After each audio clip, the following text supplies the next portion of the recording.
seems even more ironic given the amount of play that the federal Liberals gave to the issue of fairness in their recent budget. The title was Fairness for Every Generation, and the first page is all about how the tax system has to be fair. Whereas the Liberals' notion of fair is taxing the rich more. But I think most people instinctively, if you talked about what would be a fair income tax system, it would be people with the same income pay the same taxes. But as you mentioned in your intro, that's certainly not the case in Canada.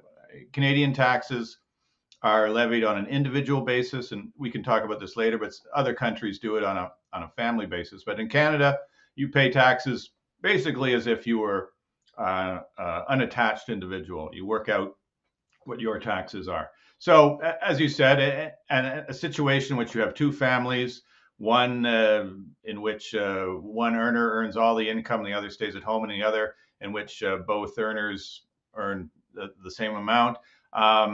For the story, I had a tax software firm run some numbers, a few scenarios for us to give the story some gravitas. And so the one case, if you had one earner with $100,000 a year versus a couple in which both earners earned $50,000 a year, obviously both households have the same financial resources. The one income family will be paying about $5,600 more in taxes a year than the other family. You said $5,600, did you, Peter? Yes.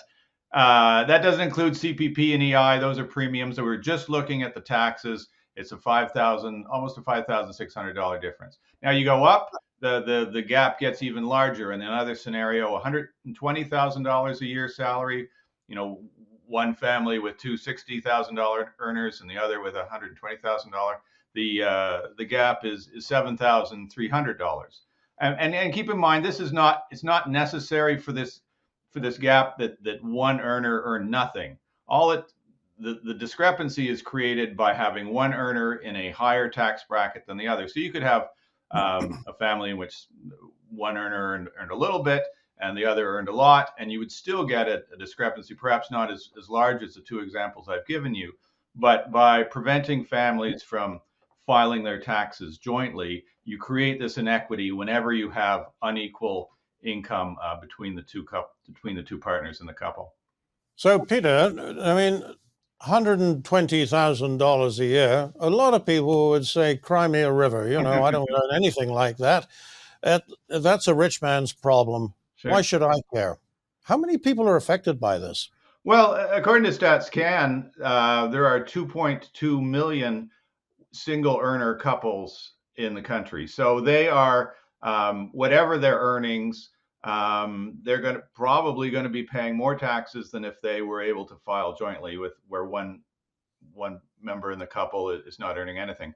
Of dual, there are more than 5 million dual income households in the country. What we don't know is how many of those have a dramatically unequal share of the income such that there's some sort of tax penalty going to be activated. So we're talking millions of families. This is not, as you said, a rich man's problem. This is affecting regular, everyday Canadian households right across the country.